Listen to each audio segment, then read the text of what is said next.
кто у нас на такое говно, как искусство, даст денег? Главное, чтобы ничего не происходило. Я не знаю, может, фашизм лучше. Чем хорош был совок? Оборжаться с них можно было. Вітаю, сябры, мяне завуць Наста Роуда, вы на канале ТОК. І сёння мы з вами знаходзімся пасярод міжземнага мора у горадзе Лімасол на Кіпры. Менавіта тут жыве адзін з самых вядомых беларускіх мастакоў і дызайнераў Уладзімір Цэслер. І зараз мы накіруемся да яго ў госці. Распытаем яго, як жывецца яму тут, у горадзе, дзе 8 месяцаў на год стаіць лета, а пасярод снежня людзі плаваюць у моры. Але, канешне, наша размова будзе больш пра Беларусь. Поехали. Мы записываем гутарку у вас на заднім дворику вашего дома, тут, на Кипре. Как вы тут опынулись увогуле? Ну, вот был такой момент, что там, друзья помогли, вот, сказали, что надо к тебе приходить в гости, а то место, которое у меня есть, оно гостей не выдержит, маленькое, поэтому... Ну и помогли, конечно, с оплатой, потому что я бы не потянул. Вот. Ну, конечно, когда выбирали место, этот садик, наверное, сыграл роль, потому что им очень понравилось. Вот этой оливе 500 лет. И эти все деревья, они в реестре на острове. Даже если в частном владении. Ну, в этом году, слава богу, не урожай. А так обычно через день можно 2 ведра выносить. Сыплются олива. Что с ней делать, я не знаю. Ну, глупо было бы делать масло или солить оливы, когда этих олив там съедаешь за год баночку такую. Но это идешь, они хрустят под ногами. Можно додать, что гэты гранат так само з вашего дрэва. Да. Ну, с хозяйского. Вкусный. Но он очень... Вот здесь сладкие гранаты, а этот кисло-сладкий, как азербайджанский. Вот. Чому менавіта Кіпр? И не специально, так получилось.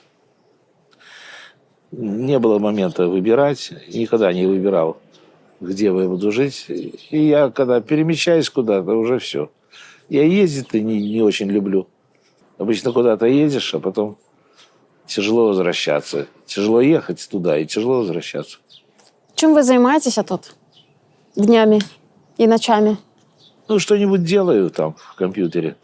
К сожалению, здесь не сильно можно разогнаться в плане работы, потому что помещение чужое, если начнешь тут вошкаться там с красками, там, с чем-нибудь, конечно, потом придется за свой счет делать ремонт, поэтому так надо.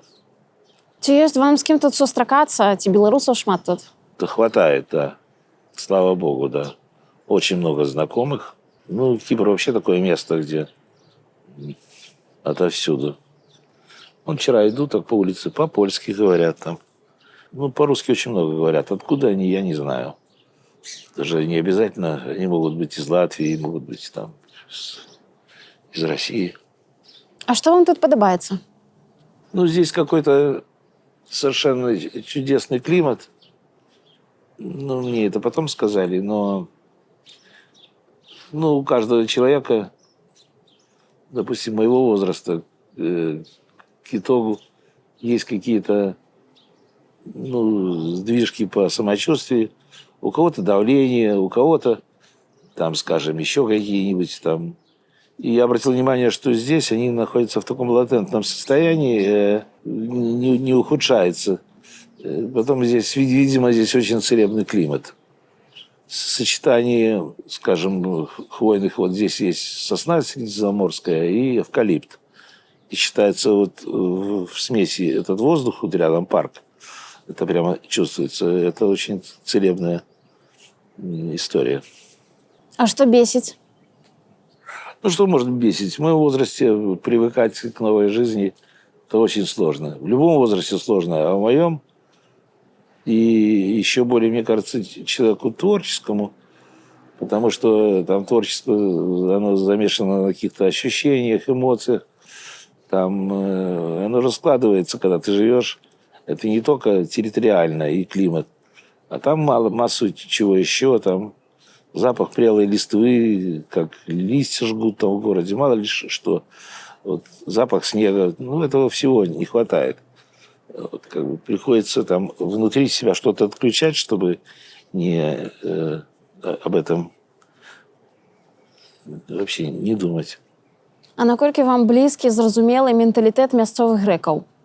Ты знаешь, я вот обратил внимание, я был в магазине, какие-то женщины, там они между собой там общались, и я подумал, что очень схожи с нашим менталитетом люди. А чым? Не знаю, что-то есть. Вот момент общения такое. Ну, правда, здесь очень много приезжих из понтийских греков, которые приехали там из Грузии, и которые все-таки как-то по-русски общаются. Их тоже здесь достаточно много. Ці можа мастак жыць за сваю працу ў Беларусі? Путь, на который человек становится, вот быть каким-то творцом, это надо понимать, тебе надо как-то жить, и, возможно, тебе надо будет подработать с каким-то другим методом. То есть, вот, ну, даже, может, даже сторожем, не знаю, какой-нибудь для того, чтобы жить. Но если ты поймешь, что раз ты не сможешь содержать себя, ну, там, допустим, ну, если художник, там, краски покупать, какие-то материалы, если ты не сможешь и ты бросишь эту затею, значит, это ты заблуждался, ты не художник. Художник никогда не бросит свою затею, даже если ему никто ничего не будет платить. Я згадваю ваш плакат, адзін з, дзе мастак цяне на сабе такі крыж, прымаляваная да яго рама карціны. Будні мастака кожны дзень. Что нужно для того, чтобы стать, ну, художником? Первое. Ну, я понимаю, да, какие-то способности там, или там талант. Этого мало. Должна быть сначала одержимость и очень большая работоспособность, и она идет откуда-то изнутри, и это не... Ты не можешь это развить. Оно либо есть в тебе это, либо нет. Значит, это очень, очень большая работа, надо много работать. И потом ты приходишь к тому, что, оказывается, для того, чтобы стать, ну, вот, художником, да, нужно иметь колоссальное здоровье. Здоровье – это самое первое, что, в общем, требуется. Если здоровья нет, очень быстро сгоришь и не выдержишь. А як гэта звязана? Ну, просто одержимость в работе требует сил и здоровья. И я даже обращал внимание, даже вот женщины, очень много хороших женщин, они хорошие художники, и они иногда так немножко по повадкам мужчин напоминают. Так идет так, сигарету там, ну, есть такое. Вот именно здоровье, потому что если нет здоровья физического, художники очень быстро сгорают. Менавіта таму вы закаляецеся, абліваецеся Нет, холоднай мне вадой? нравится это состояние. Вот у меня был такой момент, я как-то целый день хожу и думаю, блин, что-то должен был прийти. Почему я что-то кому-то должен был сказать? В общем, какая-то недовершенность. И я вспоминаю, я сегодня не облился. Но мне нравится это. Тут сейчас была жара, повальное было увлечение инфарктами. То есть я сказал увлечение, очень знакомых. Ну, и меня один говорит, надо пойти тебе сходить провериться. А что такое провериться на Кипре? Ты идешь, ты же за все платишь деньги. Это же, не, понимаете, там, да? Ну, и вот мне сказал, что вот врач, все отлично, отличное сердце. То есть, ну, для этого надо было заплатить. Ну, а я же еще, я обливаюсь водой холодной. Ого, нічого собі. Так что, ты думаешь, это так просто? Не, я не думаю, это кошмар. Не в этом дело. Где взять холодную воду? У этом сенсе. Да, да. Так я уже насобачился, я набираю. Там вот тазик стоит, там воды с вечера. Каб яна остывала за ночь. Ну, этого недостаточно, конечно. И я потом вынимаю лед, делаю и кидаю лед. Вот так вот сегодня я обливался, так она так остыла, смотрю, еще лед плавает. Я обливался, он плавает. Знаешь, такой. Льдинки. Да. Ну, вот это важно. Это важно.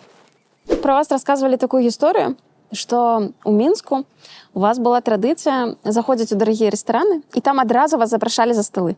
То бок там сядзелі, напрыклад, бізнэсоўцы, яны бачылі толькі вас у дзвярах і адразу клікалі да сябе, таму што ну паважаны чалавек, таленавіты, сядайце да вас да стол, пагаварым.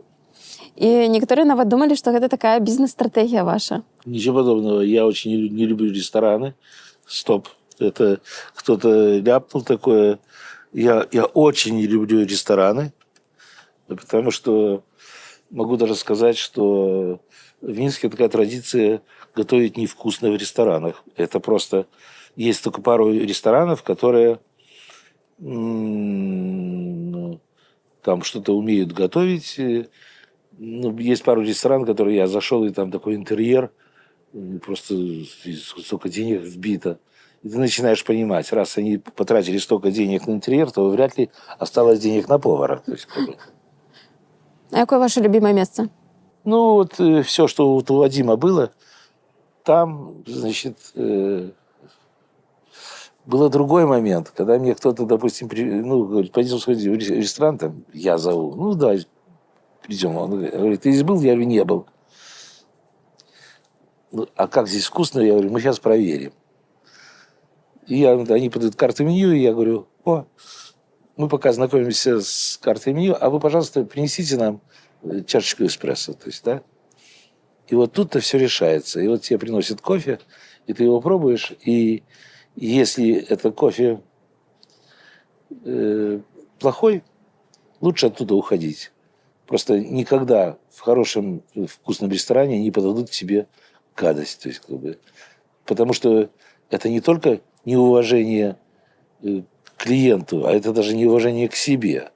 Так вот у Вадима, кстати, во всех заведениях можно было просто приходить выпить чашку кофе. Это было вот... И вообще все, что у него было, просто это впервые. Какие-то официанты, где он их брал, какие-то образованные люди, которые не лезут в глаза. То есть, вот. И потом я знаю, что вот сравнить. В Москве есть очень дорогие рестораны. И там очень вкусно. Просто. Очень вкусно. Но очень дорогие. Вот. И я заметил, что в такие рестораны очередь. То есть, понимаете, в дорогие рестораны, в которых вкусно, вот там есть и традиция. У нас, может, люди приходят там в ресторан, и повар, которого, может, выписали из Бельгии, там, я не знаю, откуда там, из Франции, Италии, он выглядывает и смотрит за тем, как едят его пищу. И иногда есть люди, которые, когда едят, по ним видно, да, что он наслаждается, ему вкусно, да. Если он этого не видит, он никогда не будет готовить, понимаете? Через год его надо, просто он разбалуется. Не разбалуется, а испортится. Повар обязательно должен видеть в человеке вот результаты своего труда. Если ты этого не видишь, А ў мастацтве гэта таксама? Вам трэба бачыць рэакцыю сваіх гледачоў, спажыўцоў мастацтва, каб мець вось гэтае жаданне працаваць далей? Там как-то, допустим, проще, когда там что-то делаешь, ты себе представляешь, какого-то воображаемого зрителя, для кого ты это делаешь. И, наверное, что это человек, который обладает каким-то чувством юмора, у которого есть... я знаю, что он смотрел хорошие фильмы, то есть, да, и может отличить, скажем, плохое кино от хорошего кино. Наверное, он читал хорошую литературу. Там целый цикл набирается, и ты работаешь для него. И рано или поздно, и находятся всегда люди, которые вот это созвучно. И дело в том, что творчество состоит из того, что вот эта пара, мне кажется, зритель тоже участвует в создании. Потому что когда художник что-то сделал, и вот этот зритель, который вот его оценил, то есть, да, вот это все состоялось. Потому что пока он не оценил, работа стоит за шкафом, она как бы еще не закончен ее процесс. Пагаворваюць, што у вас была традыцыя кожны дзень піць каву на камароўцы раніцай. Нет, это не традиция, это было последнее время. И так получилось, что на Комаровке на самом деле стали там очень хороший кофе делать, на самом деле. И как-то, поход на Комаровку – это вообще такая отдельная история. Я очень люблю сливы, то есть этот период, там мы с своим другом там идем, значит, и я обхожу весь рынок 2 раза, то есть, и я их пробую пальцами, то есть на вкус. Я уже потрогав Яны сливу... павінны быць мяккія. Нет. Не? Я люблю твердые сливы, то есть. Я таксама. Да, я люблю, чтобы они хрустели. И там какая-то женщина, она так... Я не хочу, чтобы трогали. Я говорю, а у вас можно потрогать? Да. Потрогал. И говорю, вы мне можете выбрать из них твердые сливы? Я, может быть, заплачу чуть дороже, да? Она говорит, пожалуйста, сколько будете брать? Я говорю, сколько выберете? Помидоры тоже. Вот бывает, есть период, когда приходят помидоры, я не знаю, откуда они, там из Пинска, там вот период. Просто я здесь таких помидоров даже близко не ел на Кипре. На Кипре с помидорами очень большая проблема. Вот. В Минске я пробовал самые вкусные помидоры в мире. Вот в период, когда приходят, когда перцы там приходят, когда там благоухание такое идет, вот там, я не знаю, с Молдавии привозят.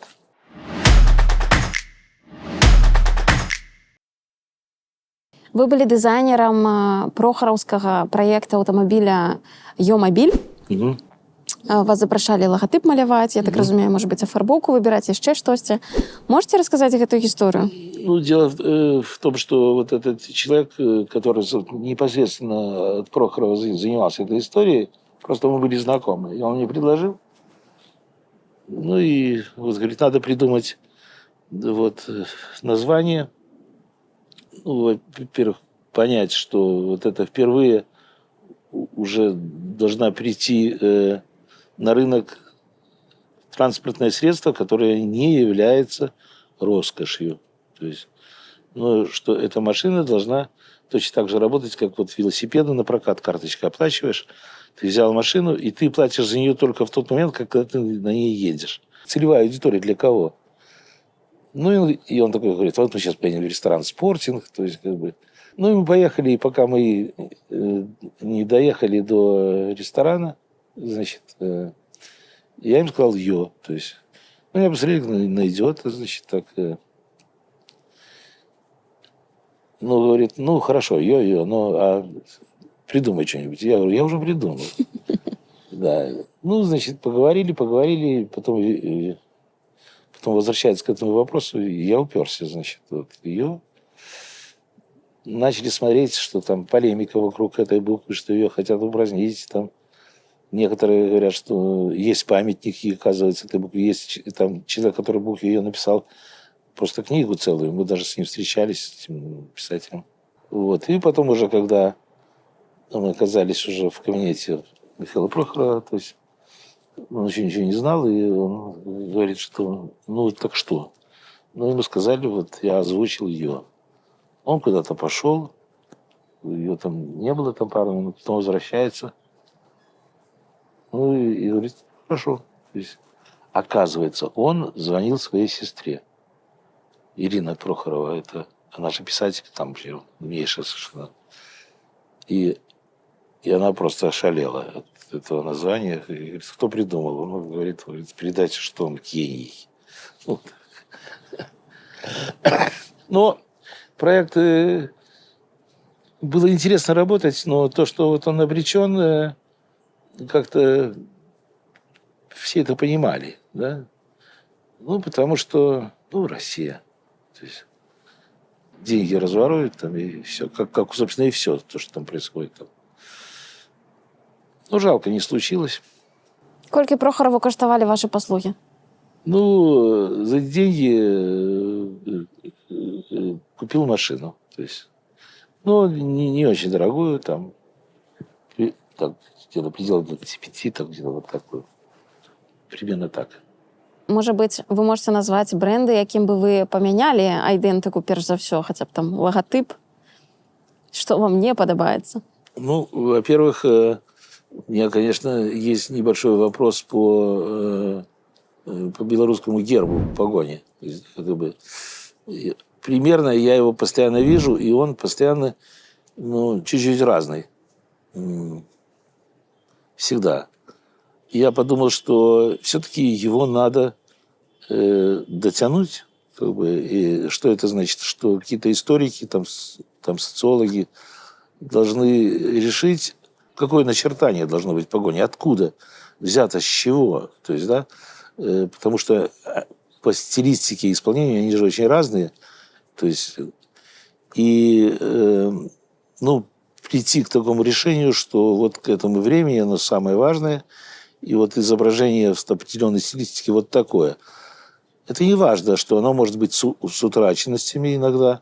Ну, о чем и говорится, что это вообще древний символ. На древнем символе всегда есть утраченное.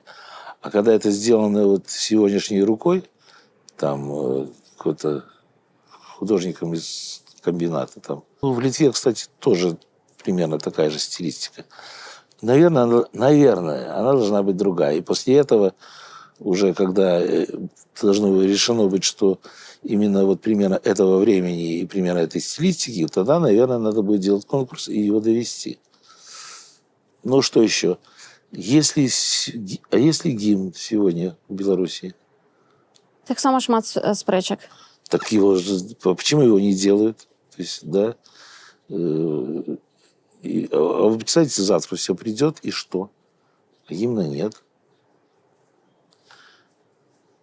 Ну, вот я всегда говорил тоже, допустим, наша республика поделена на области, ну, так им удобно.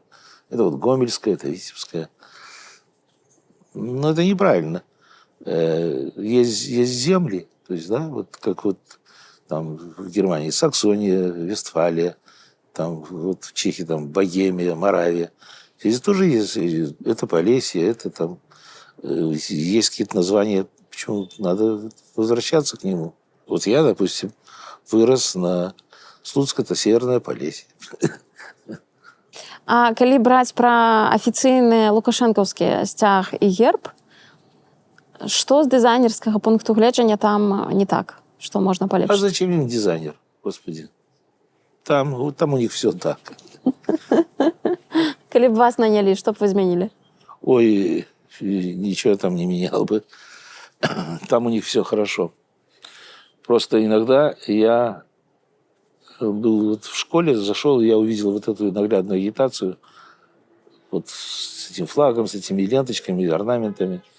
Я подумал, ну вот за что детям ломать вкус с самого рождения? То есть, ну не с рождения, с детства. Ну это же позорище, то есть та агитация, которая вот у нас на улицах. Наверное, кому-то вот ему так нравится, значит, ну что ж, такой дизайн. Нядаўна СМІ абляцела навіна, што ў Гомелі паставілі самы маленькі ў Беларусі помнік гаспадарчаму мылу, а ў іншым месцы там паставілі кошык з бульбы бронзавы. Вось вы як ставіцеся да такой скульптуры? Я где-то слыхал, что собираются ставить памятник картошке, да, и я подумала, что это могло бы быть, да. Ну и вдруг такое решение, что это такая группа, 3 женщины, крестьянки, там, 2 и 1 там позади чуть-чуть. И они находятся в поклоне. Они собирают картошку, но это поклон. То есть, что картошка ей всегда кланяются. То есть, вот это вот самое, наверное, вот, как говорят, вот себе горб наживают вот в этой работе. Картофель – это поклон, то есть буквально вот к земле. Хозяйство Вылу, да, очень интересное. Вообще считается, что в Слуцке самый вкусный картофель. Ну, что здесь вот хорошего на Кипре? Здесь очень вкусный картофель. Просто какой-то... Смачнейший за белорусскую бульбу? Это правда, да. Это очень вкусный картофель. Мне говорили, что там что его даже там поставляют на королеве на двор, хотя королева не с картошкой, но придворные вот это кіпрскую картошку.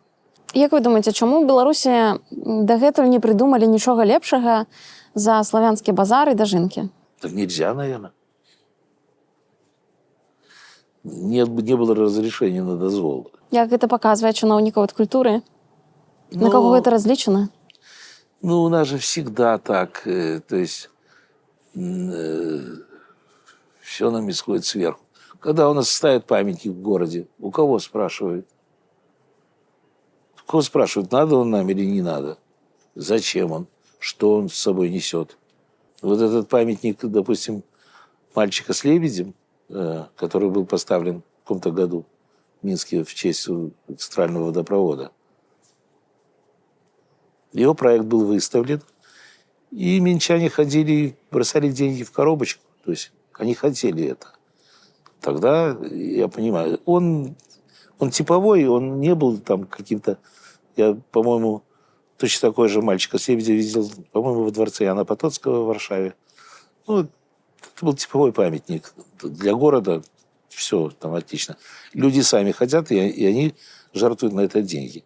А когда нам сверху что-то ставят, мы закрываем на это глаза. То есть... Працягваючы пра помнікі, вы казалі, што Ленін, які стаіць на плошчы незалежнасці ў Менску, гэта найлепшы помнік Беларусі. Ну, да. То есть имеется в виду полностью этот ансамбль этого здания, как вписано. Вот все отношение к Ленину. Мне было бы жалко бы этот памятник, но он на самом деле вот роскошный памятник во всех отношениях. Он, наверное, самый лучший памятник Ленину в мире, мне кажется. Я даже бы его... если лучше ничего не сделают, пускай остается. А як вы ставіцеся да таго, што ва ўкраіне зараз зносяць Леніных паўсюдна? Не нравится, так и что там. Я помню, был момент, мы были как раз в Крыму, и как раз это ЧП, и вот этот запрет. И такой, какой-то... Потом уже вечером, когда уже все, решилось, все табу, совку там. И подходит какой-то ко мне, такой отдыхающий, но по виду он такой комсомольского вида. Я говорю, знаете, какие безобразия в Москве творятся? Я говорю, какие безобразия? Я говорю, памятник Дзержинскому снесли. Я говорю, так что? Разве можно это что? Культура снести? А ты знаете, сколько большевики снесли памятников? Если ради того, чтобы вернуть это, нужно снести этот, я за это. А наколькі ідэалагічна правільна, каб, напрыклад, на плошчы незалежнасці стаяў Ленін, напрыклад, калі ўжо прыходзяць дэмакраты? Да, но дело в том, что, допустим, это точно так же, как... это память, это как музейная вещь. То есть, я не думаю, что и это здание в целом, это уже, наверное, музей. Мне его жалко не как идеологически, а как произведение искусства, в общем-то. Один можно оставить на всю страну. Почему? Хватит. Так их же столько. Да, наверное, там бы, уместно было бы поставить скульптуру погони, наверное. А кто ее будет делать? Интересно. Я думаю, что эта скульптура должна быть группа скульпторов должна делать. А ці перасякаліся вы з чыноўніцай ад культуры Ірынай Дрыгай. Яна была адказная за прэзідэнцкія всялякія святы, але праславілася на тым, што стварала чорныя спісы музыкаў у Беларусі. Слава богу, нет. Вообще Министерство культуры надо запретить. Это единственное, что мешает развитию искусства, это Министерство культуры. Искусством не надо управлять, вот в чем дело. Человек-кондитер, у него семья делает булочки. Да? У нас будет кошмарная государственная выпечка, да? И я подумал, как же это когда-нибудь и прекратится, эта гадость или нет, с этим повидлом там. А потом подумал, надо разрешить частные, и эти закроются сами.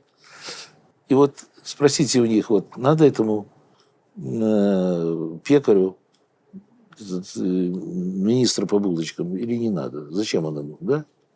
Ну и зачем мне министр культуры? А як вы бачыце, асноўная задача як бы міністэрства сёння гэта цэнзура? Главное, чтобы ничего не происходило. Они стоят на этом прочно. То есть мне нравится, что биеннале, значит, в Венеции, ну, его основная, ну, это поиск новых каких-то форм в искусстве, значит, на что там обращают больше всего внимания. И для того, чтобы сделать новую какую-то форму, нужно для себя или для вообще запретить вот то искусство, которое было до этого. И вот стоит ли на этом позиция Министерства культуры или нет? Они же пытаются там проникнуть в Венецию. Ну, что значит быть в Венеции? Во-первых, надо иметь свой павильон. Никто на это не пойдет. Кто у нас на такое говно, как искусство, даст денег? Да что? А вы за свою творчую карьеру часто сутыкаліся с цензурой? Иногда. В советское время еще. Мы где-то еще работали втроем тогда. Еще Серега Воченко, Шелют Андрей. Сделали плакат, это был 87-й год, Маркс бреет бороду. То есть, вот, Я его бачила. да, и, значит, и белорусские чиновники хотели нам устроить расправу, значит, вот, по поводу этого. Но слава богу, что они послали, чтобы получить рецензию, есть институт теории партии, по-моему, в Беларуси, но они послали, слава богу, в Москву, что в Беларуси нам голову точно отвинтили.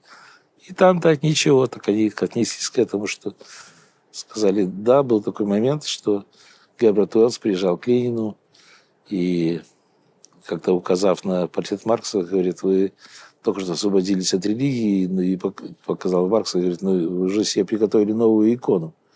И, говорит, и ваша теория точно так же обрастет бородой, как и старая. А Ленин говорит, а мы ее будем периодически подбривать. И вот эта фраза нас немножко спасла. Расскажите про задуму того плакату. Як бы в якім контексте гэта стваралася? В контексте перестройки. Ну, это же, понимаете, что это символ. Какое отношение имеет Маркс вообще ко всей теории Советского Союза или вообще никакого? Ну, допустим, спросите у Леонида Ильича Брежнева. Может быть, он в какой-то главе с Марксом не согласен? Там, ну, пожалуйста. Они же там всегда им божились, били себя в грудь. Я знаю, что для того, чтобы читать «Капитал Маркса», нужно иметь хотя бы высшее экономическое образование. Кто это может себе позволить почитать Маркса? Или точно так же, как бы взяли за основу серп и молот. Какое отношение имеет вообще Советский Союз к этому? Это социал-демократическая партия. У нас и не было таких. Кстати, в Минске, вот что удивительно, есть домик первого съезда РСДРП. Не заметили, что его просто как будто его нет? А на самом деле все монархические страны, там и Швеция, там Дания, там все, там Норвегия, они все, у них в правящей Австрии социал-демократы. Они должны ездить в Белоруссию как на поклон, в Мекку. Но вы же понимаете, что такое социал-демократы для... И вопрос такой, а чего вы сняли серп и молот с белорусского флага? Вы что, не согласны с рабочими и крестьянами? Ну, а между прочим, на австрийском гербе там орел, у него лапы разорваны, кандалы и серп и молот держит. Вот.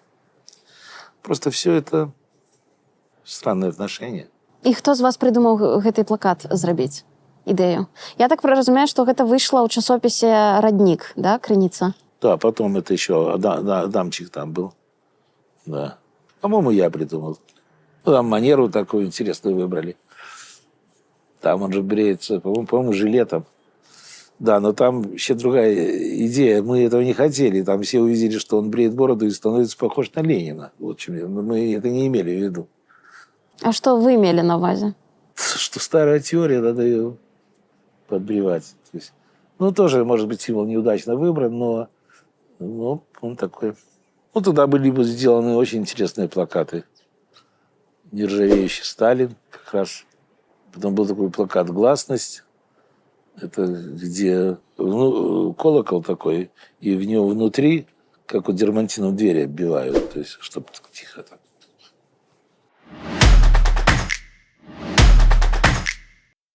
Led Zeppelin чи Боб Дилан?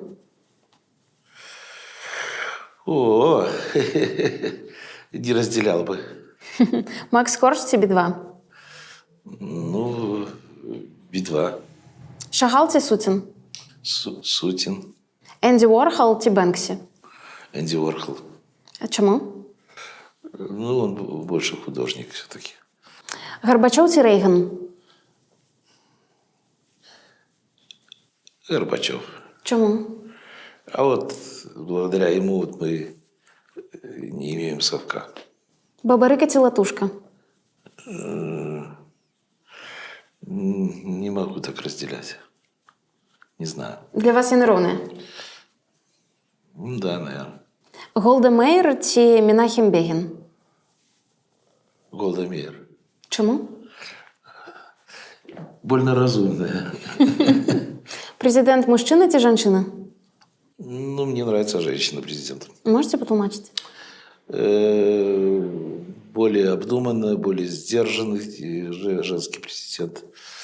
Но, по примеру, это всегда лучше. Чоловік, який найбільш на вас попливав у житті? Бабушка. Головні кольори Білорусі?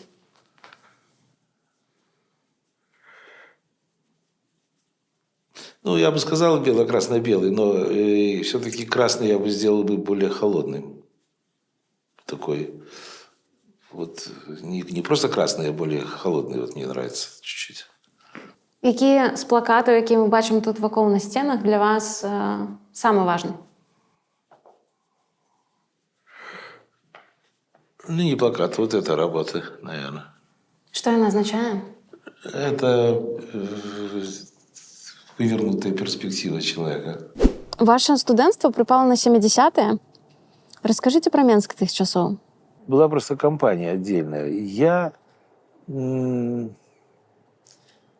Мне казалось, что вот эти люди, с которыми я общался, что все такие, значит, там. В этот период появлялась такая отдушина, очень много хорошей музыки, просто открытие. Просто валили одно за другим. И было некое такое счастье от того, что вот твои современники создавали такую музыку, значит, и ты имеешь к этому там какое-то отношение. Кто-то привозил там по тому времени виниловые диски, значит, были ламповая аппаратура, по которой там можно было послушать. Ну, а все представляете, что это качество сейчас ни одна аппаратура такого качества хорошего не даст. Потому что сейчас аналоговая, то есть транзисторная, она приблизительно такое, но такого качества, как раньше было, такого не было. Конечно. И вот это постоянное открытие, и менялись впечатлениями, то есть такое какое-то торжество вот приходило. Собирались вот этот сквер Янки Купалы, раньше он назывался Глицевец. И памятник Глицевец потом перенесли напротив ГУМа туда. И был установлен памятник Янки Купалы, переименование, и вот мы там собирались. И я даже помню, что когда начинаешь общаться с человеком, ты его не знаешь, но первый вопрос для того, чтобы тебя понять, а какую ты музыку слушаешь, да? И это иногда сбивало с толку. Что значит, какую? Ну, он там что передают по радио, там, или еще что-то. Що треба було слухати, щоб потрапити у вашу тусовку? Да нет, такого специального не было. Ну, допустим, знакомился с человеком, и он мне произносил членораздельно Джет Ротал. Это был мой родной человек. Я бы даже мог бы свои ключи от квартиры дать, если надо. А які ваші улюблені гурти того часу? Да, это же те, которые слушают до сих пор. Ну, это, опять же, Боб Дилан, которого там перепели все. Там панк-рок, там его там перепели. Guns N' Roses Боб Дилана перепели. Более того, исполнение известное там одной вещи, ее знают по исполнению Guns N' Roses, а не Боб Дилана. То есть, как бы, ну, много, да, всяких. Там Оззи Осборн, там, помню, Когда Led Zeppelin появились, вообще крыша съехала.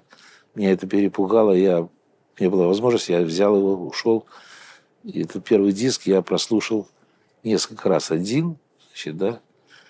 И что меня испугало, что я понимал, что это какое-то космическое исполнение, но что я пока еще к такой музыке не готов. Вот что меня вот это сначала испугало. Ну, мне кажется, что вот прилив этой музыки, вот какой-то, это полностью положило вот в основу формирования личностей, вот, людей. Оно меняло мышление, во-первых. Оно заставляло на созидание чего-то. То есть именно то, что раньше там, ну, что там тебя ждало? Там ты устраивался, вот там какой-то инженер, вот тебе к концу жизни там прогрессивку повысит. То есть, а здесь какое-то движение. Это было вот интересно. А якія культавыя месцы тых часоў для вас? Вот интересно, вот всегда в Минске вспоминаю, вот где-то в городе сейчас убрали, были лавочки. То есть и народ располагался там на лавочках проходили вечера, там, скверы. Вот почему-то на Кипре вот я не вижу этих сидений. Ну, очень редко как-то так. Может, на солнце не принято, наверное.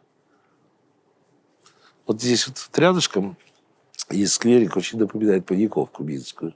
А калі згадваць тую вашу кампанію, хто выбіўся ў людзі?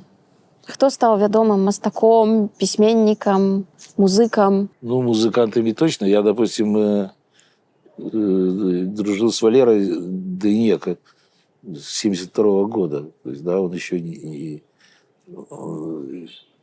он где-то там пел в каких-то конкурсах там еще. Потом он пел, такой ресторан был «Каменный цветок». И вот он там пел, там группа какой-то, мы приходили иногда, там брали каких-нибудь салатиков послушать Валеру. Там, значит, такой. Потом что-то один раз приходим, и такой был там Алик такой, он на контрабасе играл. Я говорю, а где Валера? Он говорит, все, Валеры больше с нами нету. А где?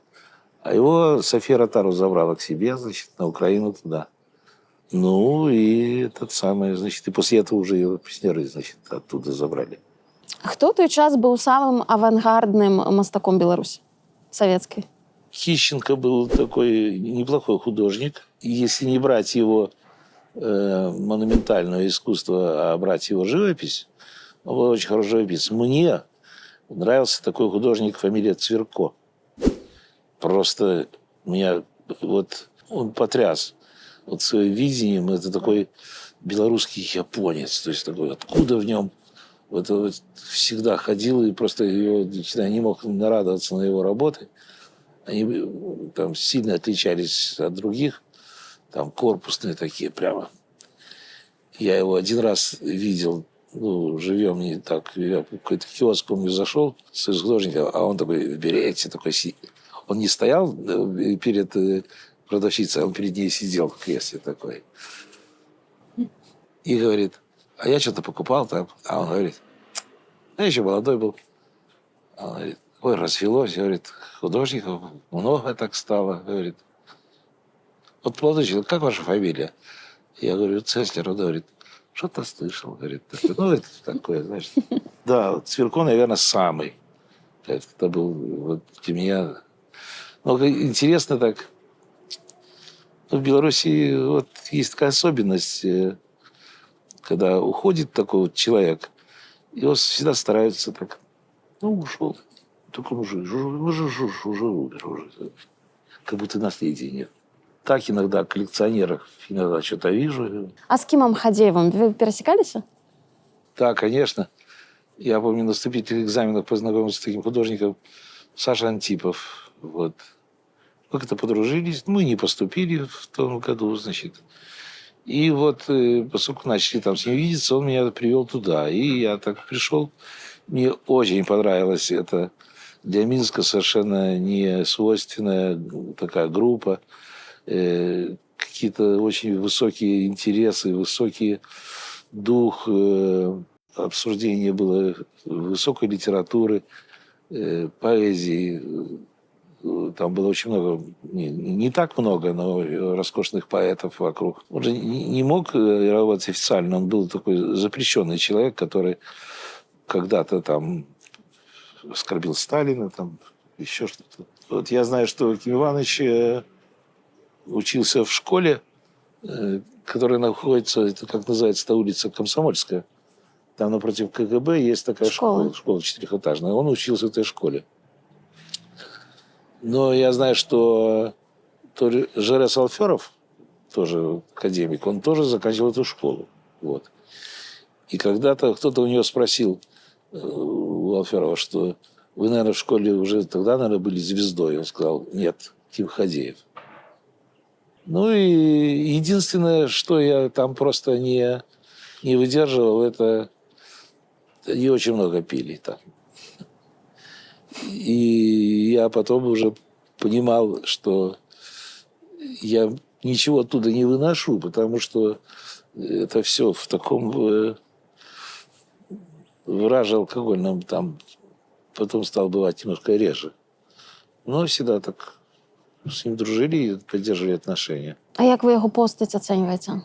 Кто-то заметил, вот, встречал его в городе. Иногда он выходил.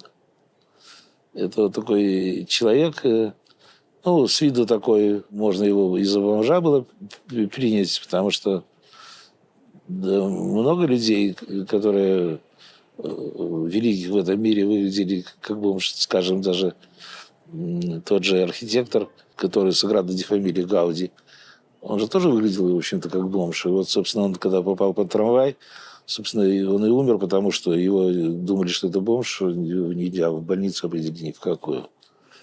Да, и он всегда шел, и у него был там какой-то в руках какой-нибудь журнальчик иностранной литературы, он все время читал. Ким – это такой идущий человек, и он читал и видел все вокруг. Он останавливался на красный свет и читал. И он все время шел и читал. О, да, это такой интересный. Я знаю, что вот через его руки прошло массу там всяких интересных людей, которые кем-то стали. Ким ви натхнялися у той час? Пабло Пикассо, конечно, это высочайший уровень. Кстати, вот художник в Минске вот жил какое-то время Борис Заборов. Он работал и в живописи, и в графике, и он работал в оформлении книг. Он очень много получал.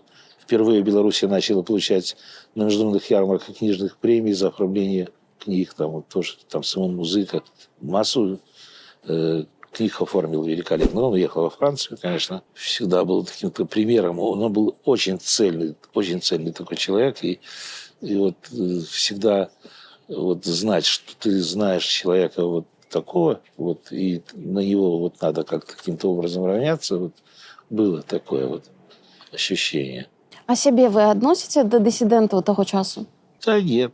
Для нас это было просто, вызывало только смех. То есть вот смеяться можно было, то есть со всего этого, и причем смеяться изысканно, там, знаешь, причем находили такие формы для подделок таких очень таких интересных. Всегда было смешно вот эта вот ложь, которая там, ну, всегда кривлялись там. Я помню, когда умер Брежнев, а мы с Сережей где-то попали в какую-то пьянку. И пить пришлось... Почему-то там очень много, но мы договорились, что мы там должны прийти в книжное издательство, там, по-моему, высшая школа, и там что-то по работе должны были прийти. И вот как раз в это время, период, умер Брежнев, и когда мы туда зашли, они тогда нас посмотрели, ну и все понятно, что мы всю ночь проквасили. И первая такая, один там редактор посмотрел на нас и говорит, вот наплакались. Это вот очень много характеризует. Кажуть, што вы з Сергеем Войченкам, вашим партнёрам, вашим сябрам, былі пры гэтым вельмі розныя па характары. Абсолютно. Як вы ўжываліся разам столькі часу? А дело в том, что там вот если вот разобраться, потом кто-то поддел хорошо, что вы Скорпион и Телец. Это очень хорошая пара.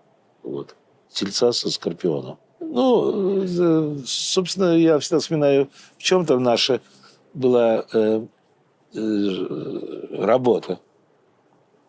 Мы садились, курили, пили кофе, слушали музыку и разговаривали, и все время что-нибудь придумывали. То есть это был разговор на пальцах.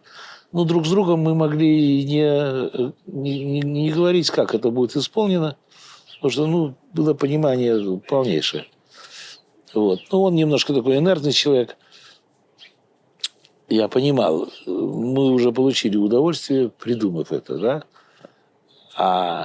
Для него это было достаточно. Я говорю, так надо же сделать для того, чтобы, допустим, это показать вроде как бы.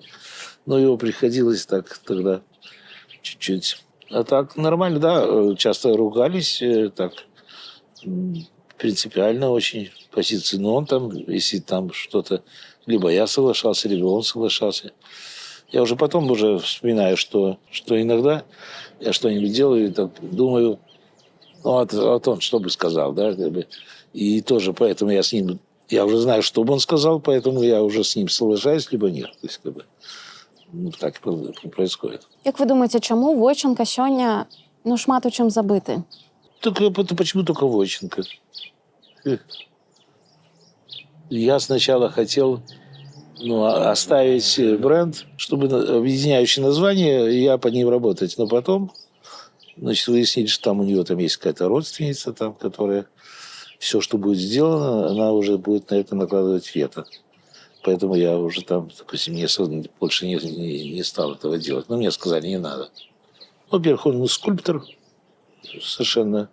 У нас совершенно разный. Я график, он скульптор. Причем очень хороший скульптор.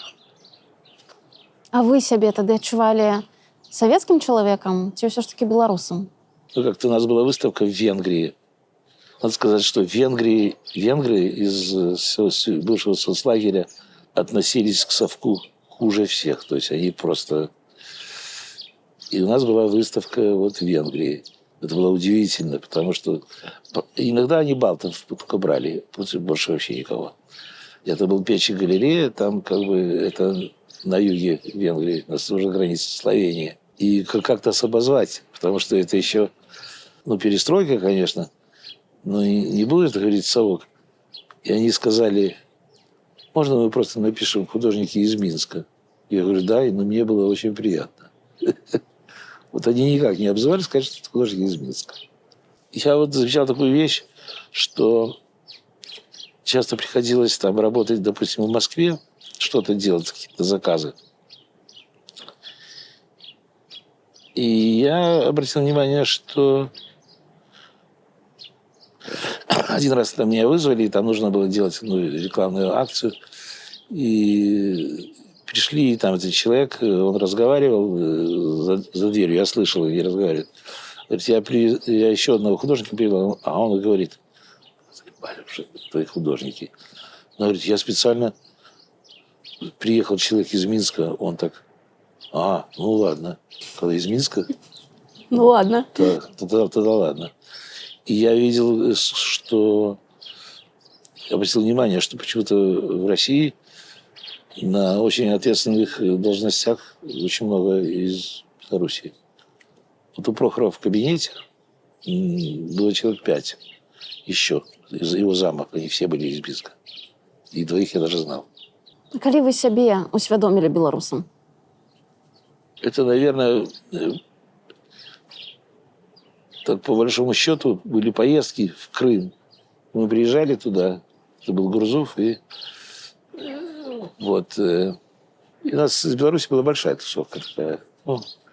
Так получилось, и вокруг нее, просто вокруг этой белорусской тусовки разрасталось. Там было пару москвичей, которые говорили, а можно мы скажем, что мы тоже из Беларуси? Такое было, да.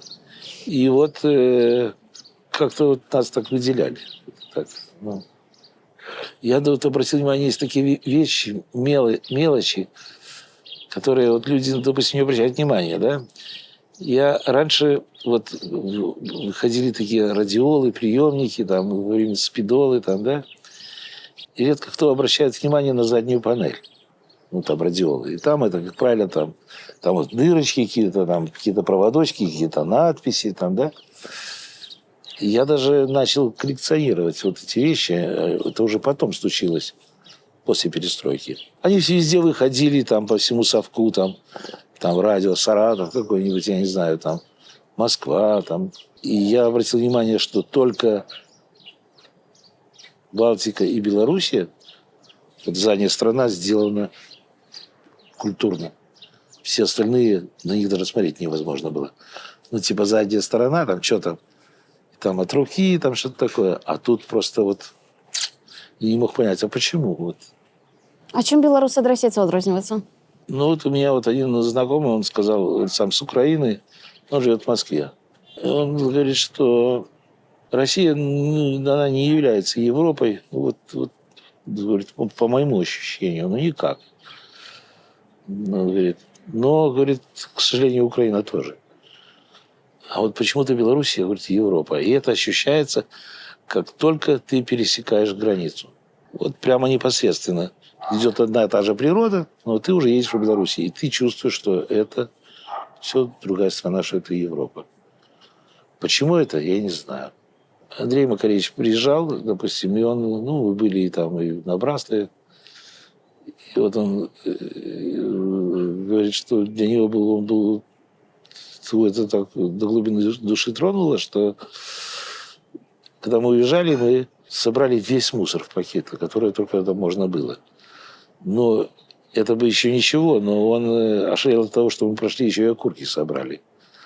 И вот он вспоминает, говорит, что его знакомые, когда едут на какой-нибудь пикник, говорит, это никто не делает, говорит, ну и говорит, и потом, говорит, они уже на это место не едут, они едут дальше.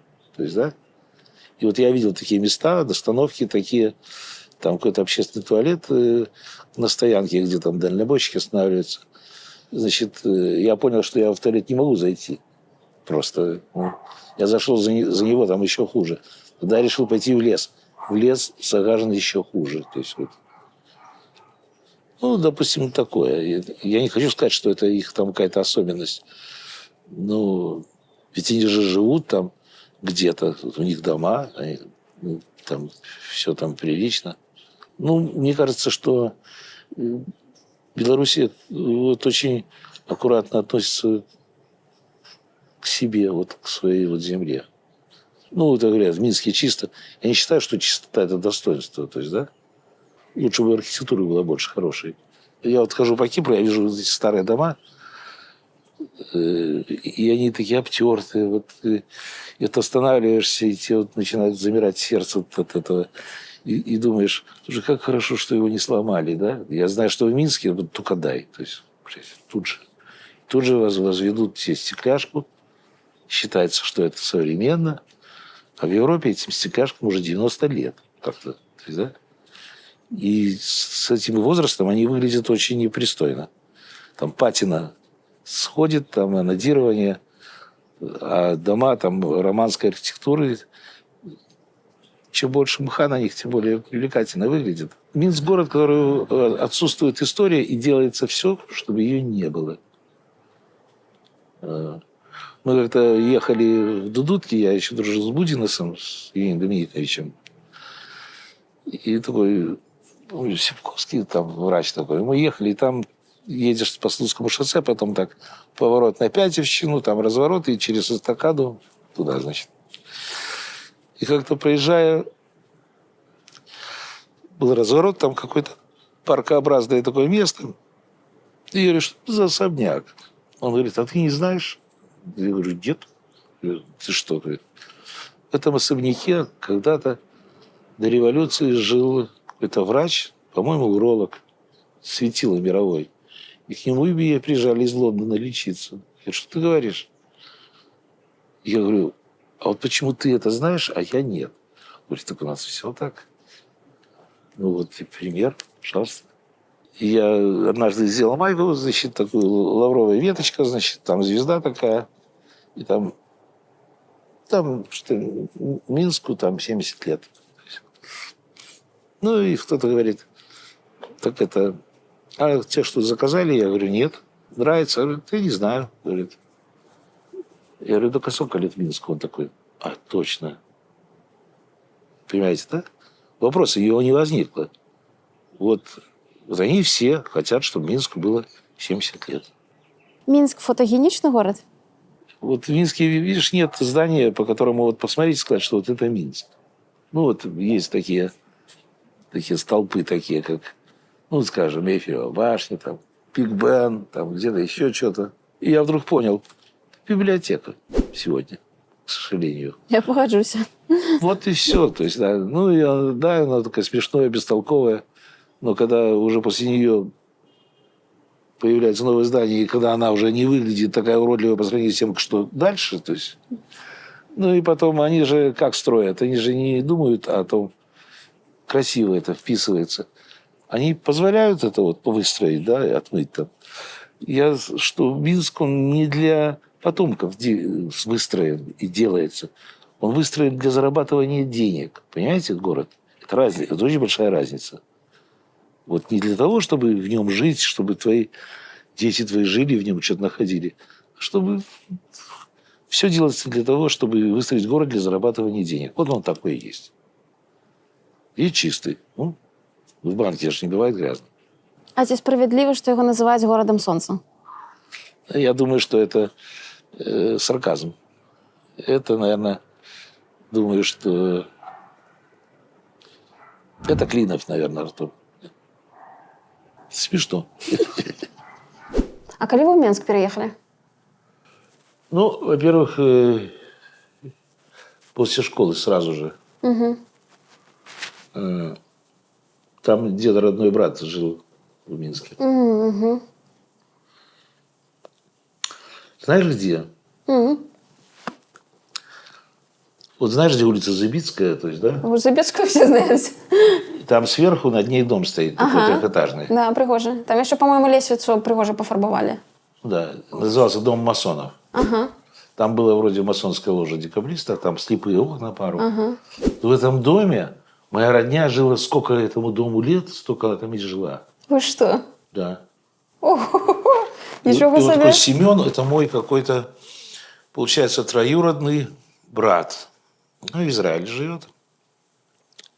Он так не хотел ехать там. А жена белорусская, так она говорит, надо ехать. А он уперся, не хочу, значит. И он говорит, я поеду, если вы мне найдете, чтобы я собирал грибы, раз, и чтобы я рыбу ловил. Но я не хочу в море, я хочу на речке. И ему нашли место, и вот он собирает грибы и на рыбалку ходит. Грибы есть в Израиле. Вот там я посмотрел этот лес, и вот крыжок. А потом он говорит, искусственно сделано. Я не поверил. В Израиле садят 1 миллион деревьев в год. Есть праздник дерева. Сябры, калі вам падабаецца гэтае відэа, калі ласка, пастаўце нам лайк. Гэта дапаможа толку развівацца і больш людзей змогуць пабачыць нашае відэа. Дзякуй, што вы з намі. Як вы думаеце, чаму першым нобелеўскім лаўрэатам Беларусі стала Светлана Алексеевич? Я не знаю почему, но я думаю, что она человек достойный. Безусловно. И она дотрагивалась до таким тем, до которым как-то всем было, ну, она заставила задуматься об этом. То есть, да? Вот.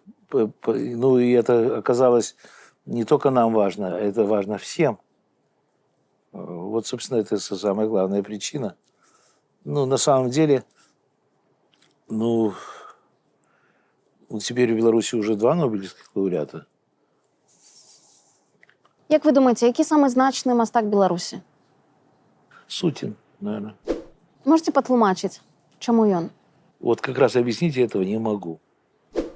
Как можно объяснить его живопись? То есть, да, это словотворчество такое, оно бывает сладким, бывает изысканным. Оно на таких нервах там просто... Ну, может быть, Шагал, но я думаю, что Сутин более сложный и более Сутин, наверное. Да. Як ви думаєте, а хто самий недооценений беларускі мастак? А что вы думаете, Сутин был оценен? Или, допустим, давайте скажем так, Малевич, он оцененный человек? Сёння. Вот.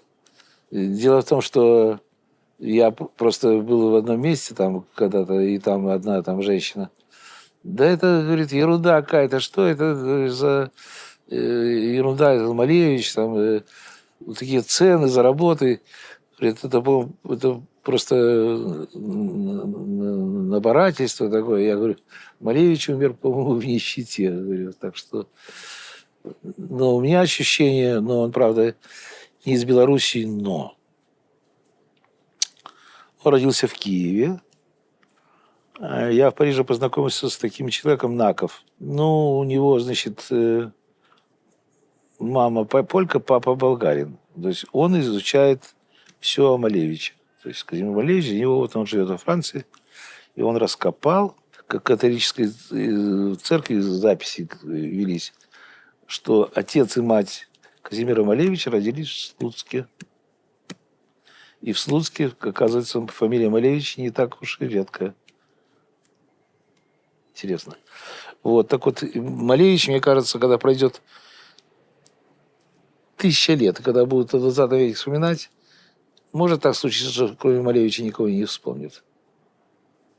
Ну, по моим ощущениям. А хто самый значный белорусский скульптор?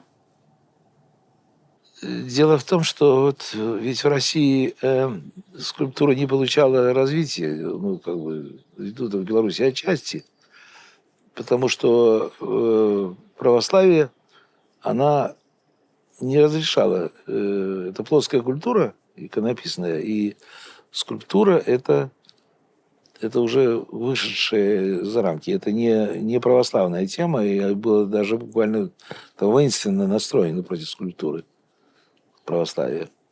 То есть это католицизм наоборот. То есть вот все шедевры, как бы созданные в храмах, это католики. Значит. Не могу назвать скульптором. А як вы думаеце, што з таго, што створана ўжо сёння ў сучасным беларускім мастацтве, можна назваць самым значным, самым каштоўным?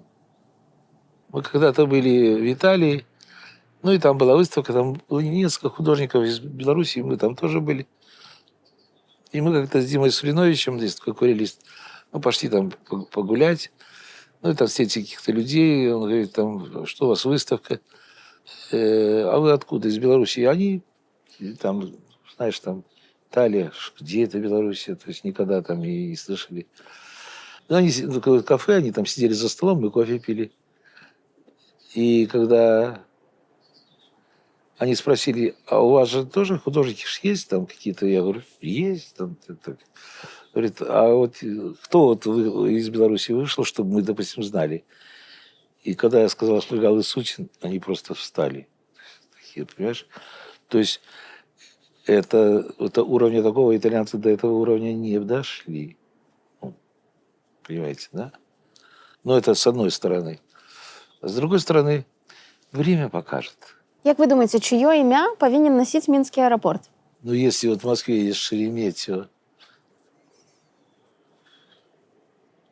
Радзивилловский. А як вам ідэя назваць імем Шагала? У Беларусі мала што Шагала ёсць.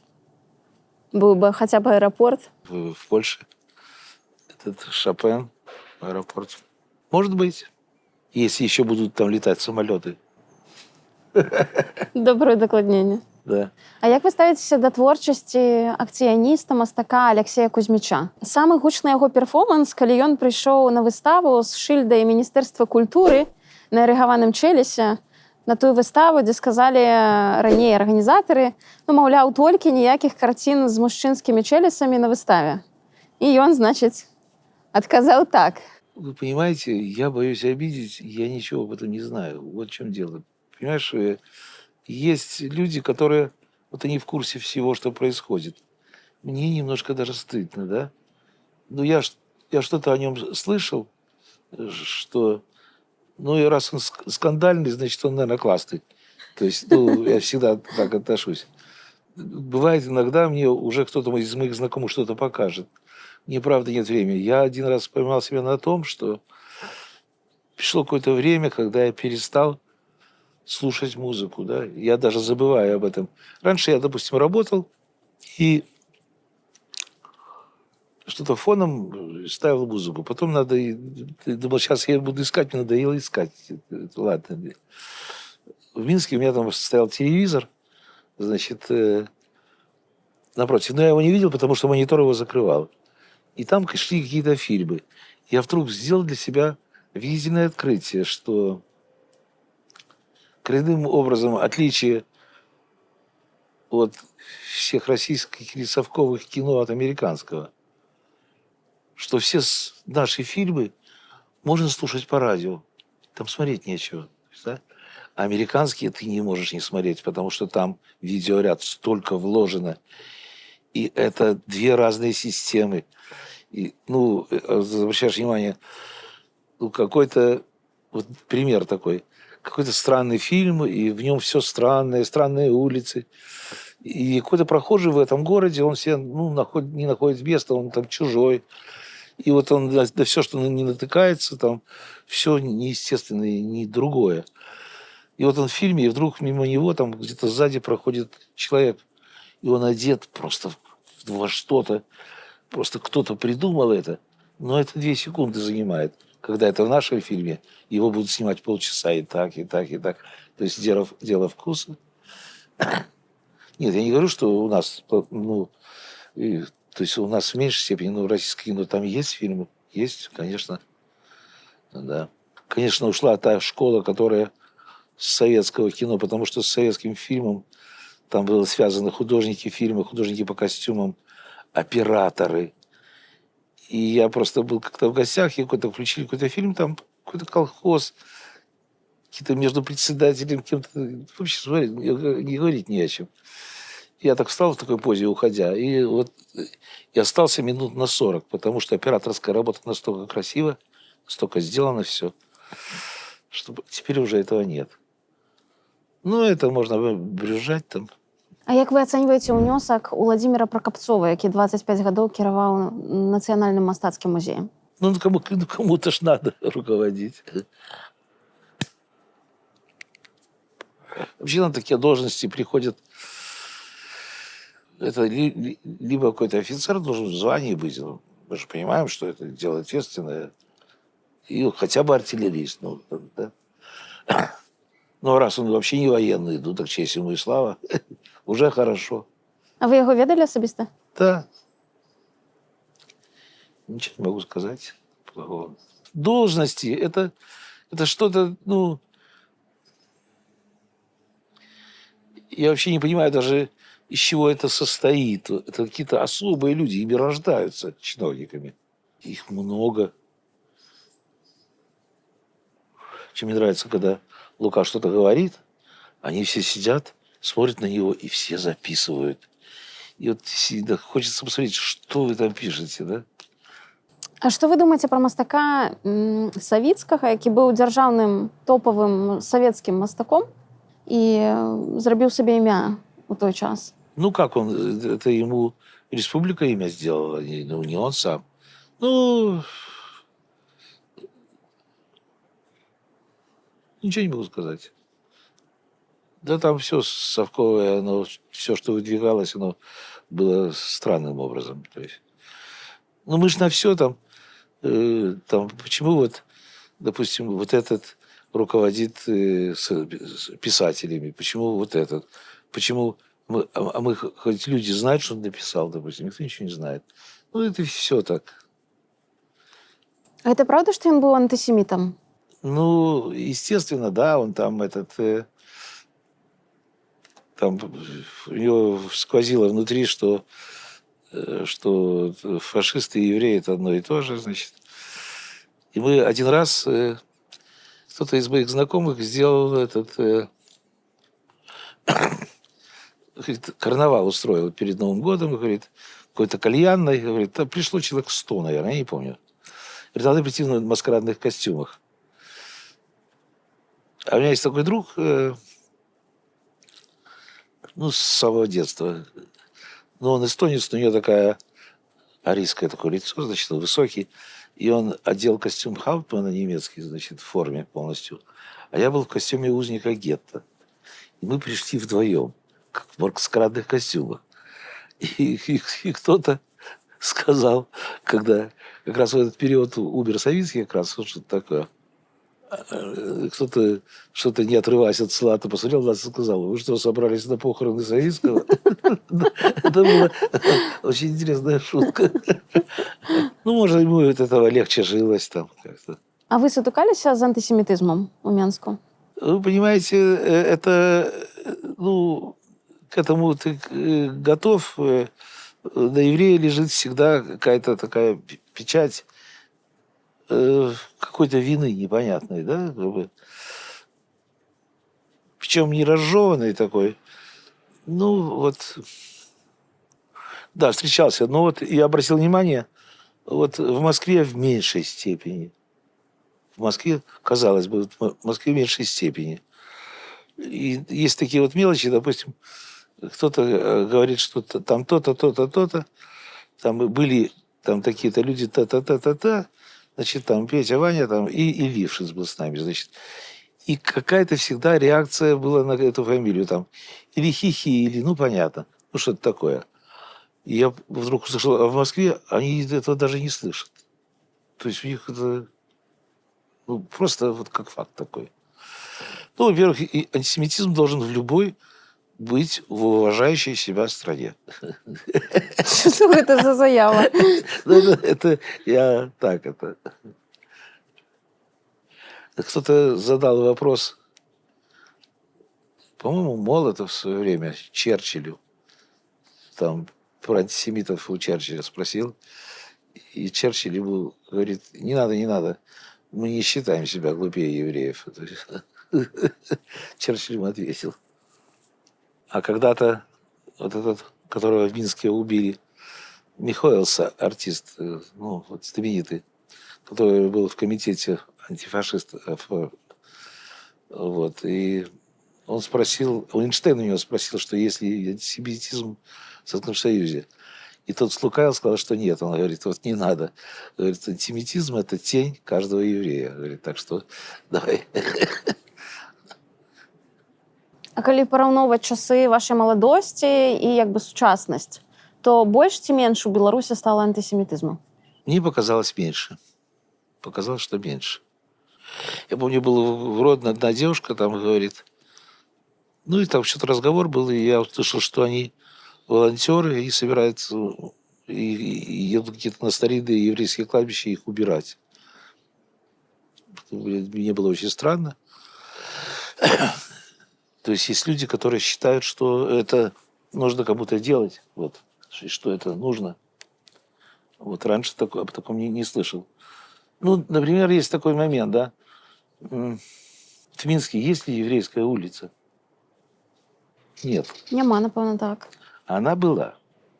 В Одессе есть. В Киеве есть. Во Львове есть. А в Минске нет. А в Минске не так мало евреев жило, кстати. На улице такой нет.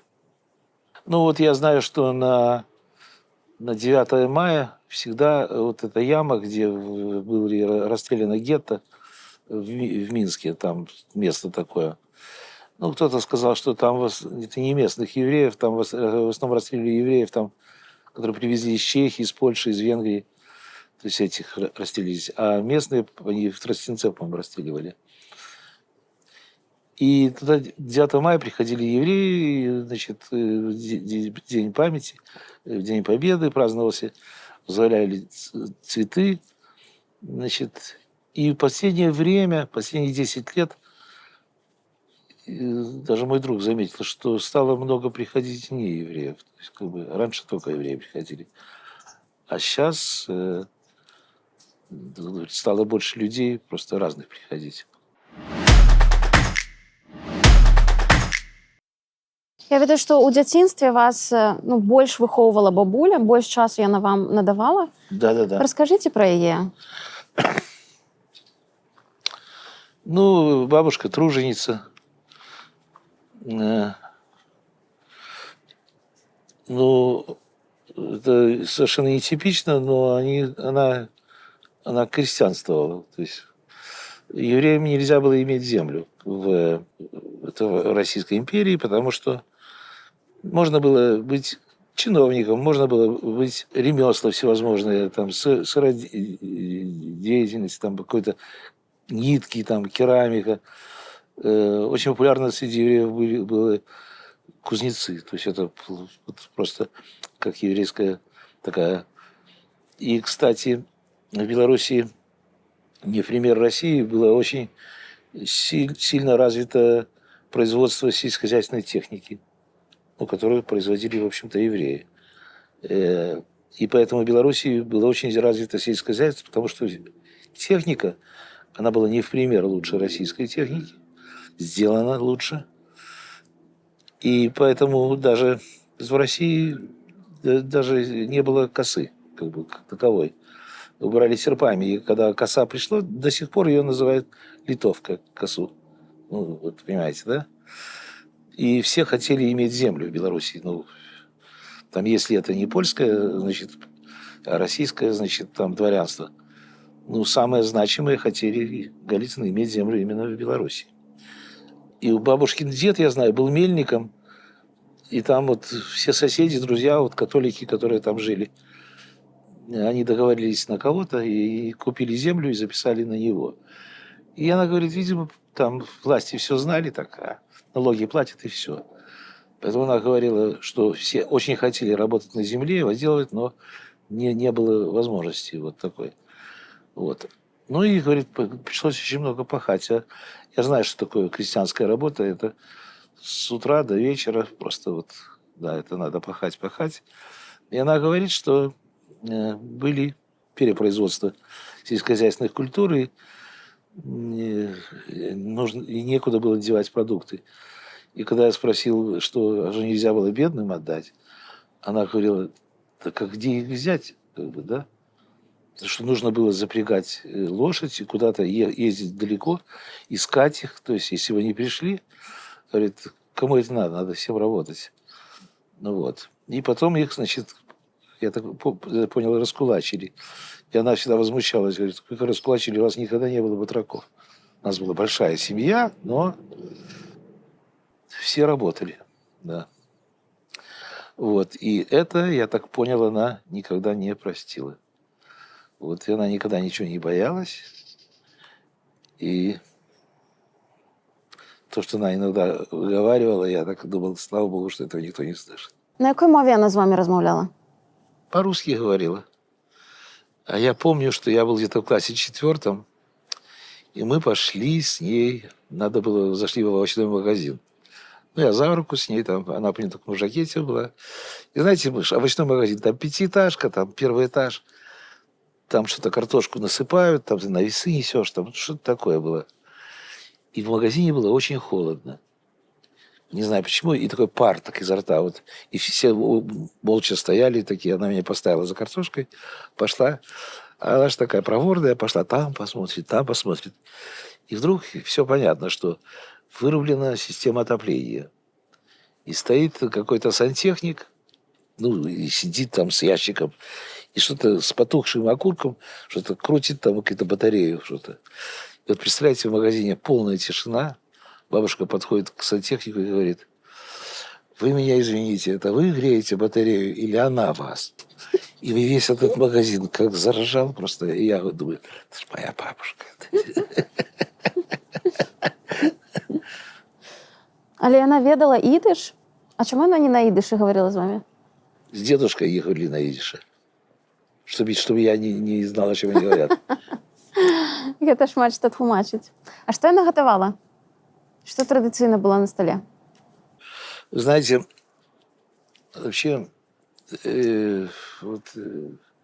блюда вот этих женщин у евреев, это просто стоять с утра до вечера у плиты, вы понимаете, как бы, да? Что она делала? Делала все. Я вспоминаю до недавнего времени, я с тех пор очень любил черную редьку. И вот она делала салат из черной редьки на шкварках гусиных, там с луком. Просто недавно мы взяли и повторили, как это вкусно. Вот есть такое слово цимис, вот все говорят, это самое... Ты знаешь, что это такое? Цимис – это морковь тушеная с кисло-сладким соусом, там, с пряностями. И это гарнир. Гарнир для... Были такие колбаски, которые делались из гусиных шей, Внутри там что-то прокрученное, с мукой, и пожаренное, и затушенное. Ну, а как вам нравится, допустим, фаршировать, допустим, рыбу? Это же, ну, сутки, работа сутки. И кто съедается? Но я умею. Но здесь я не могу только карпа найти. Говорят, есть. Может быть, пища и формирует иногда личность. Хотя вот у меня был друг, вот Леня Петенко, поэт, он говорит, а вот ты не поверишь, я отношусь к ней как к биомассе. Вот просто, говорит, я если читаю, у меня в одной руке должен быть огурец, а в левой, говорит, московская колбаса. Вот есть такая, вот сырокопченая. Вот это для него было все. И он приходил в гости, и мне всегда ему было жалко давать вещи, которые приготовленные. И он ее так... А ви розумієте їдиш? Я же немецкий учил. Ну, там бабуля, може, чули, нечто там засталося з дитинства. Ну, там такие, там артикль, там яблоко, Apple, ну, ладно. Но этот артикль там у немцев das Apple, а тут Apple, артикль. Там, ну, фиш, там эти все, мессер. В белорусском языке же вот слова, я думал, немецкие, это из идиша пришедшие в белорусском языке. Тафель, доска, крайда. Ну, много. У меня же там эти ребята, реставраторы, группа Хадыка, они же взяли, идиш выучили. Золотуха подходит, Володя, ты знаешь такую газету «Идиш старый»? Я говорю, ну, слыхал так. А ты уписываешь? Я говорю, ты нахер она мне? А ты что, не читаешь? Я говорю, нет. И он ржет такой. А я, говорю, знаю идиш. Я говорю, как это так? Говорит, а мы выучили всей группой. Конференции проводили. Хадыка говорит, на идиш язык, который нес философию Белоруссии. Надо брать с него, говорит, там, это самое. Причем у них, они издали белорусский идиш словарь сами, а там один, значит, хасид из Питера, он сам русский, но он исповедует еврейскую веру, и, ну, у него есть ученая степень какой-то, но он не раввин, но такой. Так он дал им денег на издание этого белорусского идиш словаря. Майчину. Да, они издали его. Ну, добре, что есть такое. Есть, да. Целая Но история. они, конечно, они такие пахари. Вот они этот в Жровицах монастырь делали за бесплатно. Блин, я же знаю, что им ничего же не дают. Они же никогда не зовут там вот всякие... Хоть посоветовались когда-нибудь. Вот строите Мирский замок, реставрируете. Там... Ну, посоветуйтесь с специалистами. Их не так много, да? Что же вы евроремонт делаете, да? Там. Я насмотрелся в Чехии на такие, аж страшно смотреть. Эти евроремонты уже надоели. Як ви сприймаєте сьогоднішні події у Ізраїлі? Рано или поздно это должно было случиться. Это ж они не поддерживают Хамас. Это же другое дело, это если разобраться. Они не за Хамас, они против Израиля. Вот и все.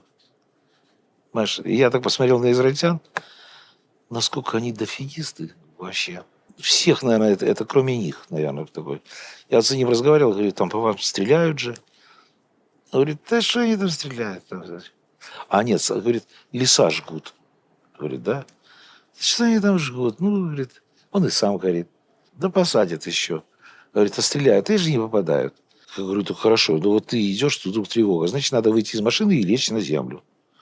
Так а если по машине? Так она же застрахована. Ну, вот, понимаешь, вот это, вот надо быть там, чтобы их понимать. Ну, а то, что, ну, с них станется. То есть Израиль уже опоздали, раньше их надо было. То есть, раз не получилось, теперь уже все. Шмат ваших близких там? Есть, сейчас стало больше вот в последнее время. Так у меня есть родственники по дедовской линии. Кстати, интересно, что я попал вот сюда. Кто мог подумать, что я задержусь здесь? А фамилия моей мамы Грек. Представляете, да? Это ж надо ирония такая. Але чому ви поїхали сюди, а не в Ізраїль? Для того, чтобы ехать в Израиль, нужно собрать документы все, понимаешь? И приезжать с собранными документами. У меня на это не было времени. А просто так приехать, да, я бы не был готов. Я думал, может быть, отсюда там.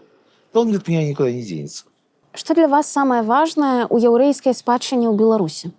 Что евреи есть, что они живут в Белоруссии, что я вот иногда вижу, что есть какие-то синагоги, которые являются памятником архитектуры, и они пустуют. Ну, что же делать, да?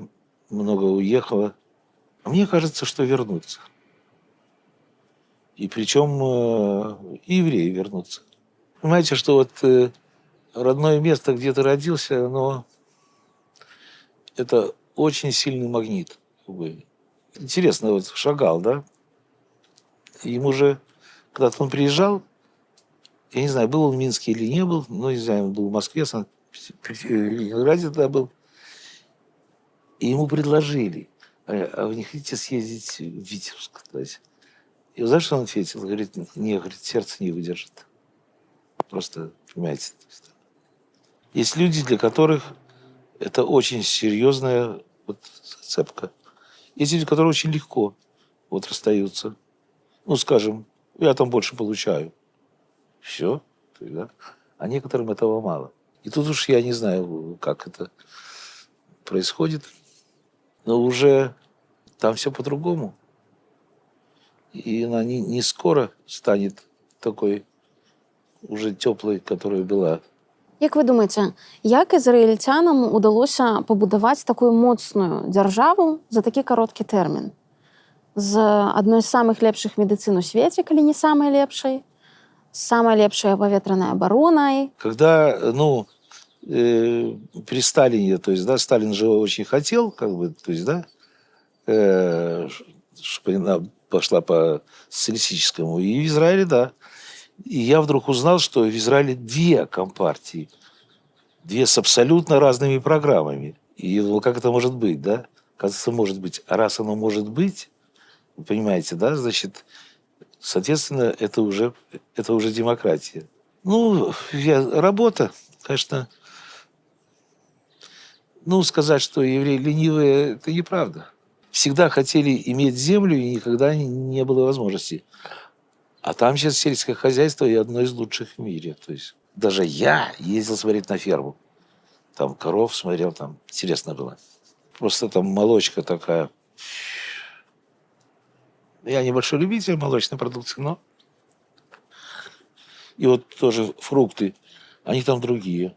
Недавно выяснил, что мы в детстве ели апельсины. Марокко.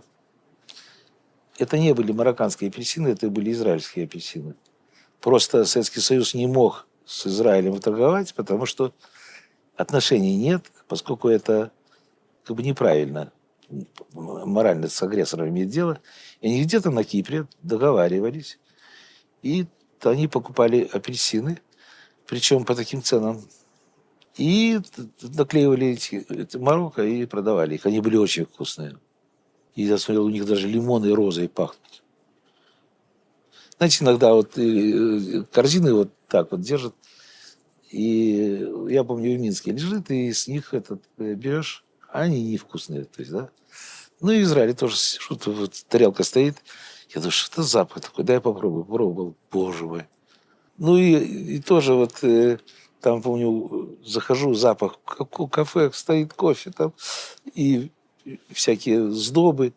Ну, фирменные, просто у меня вот слюной, и передо мной 5 человек, да, и я постоял час, очередь уменьшилась на пару человек. И я ушел. Потом я пришел, было 2 человека, я стал стоять, через полчаса я сказал этому, мать, говорю, а он то ли араб, но он по-русски так плохо говорил, и он говорит, вы с Европы приехали, приезжайте сюда и будете такой же. Они вот разговаривают, стоят. И ты стоишь вот так вот, знаешь, и уже этого кофе не хочешь. Или же он едет по улице, вдруг едет чувак навстречу, он ему, привет. И они останавливаются, начинают разговаривать. И за ними очередь, за этим и этим. И там все сигналят тот так, подожди ты, да, чего? Вот это И на Кипре точно так же. И в Италии точно так же. Все такое.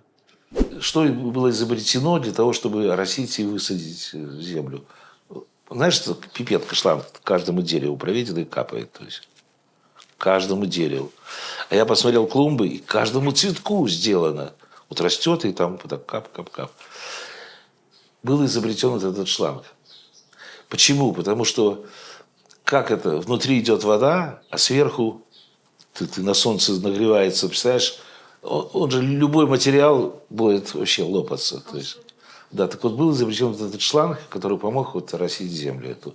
И ты когда много хвои, садишь хвою, и хвоя начинает падать. Она же круглый год сыпется.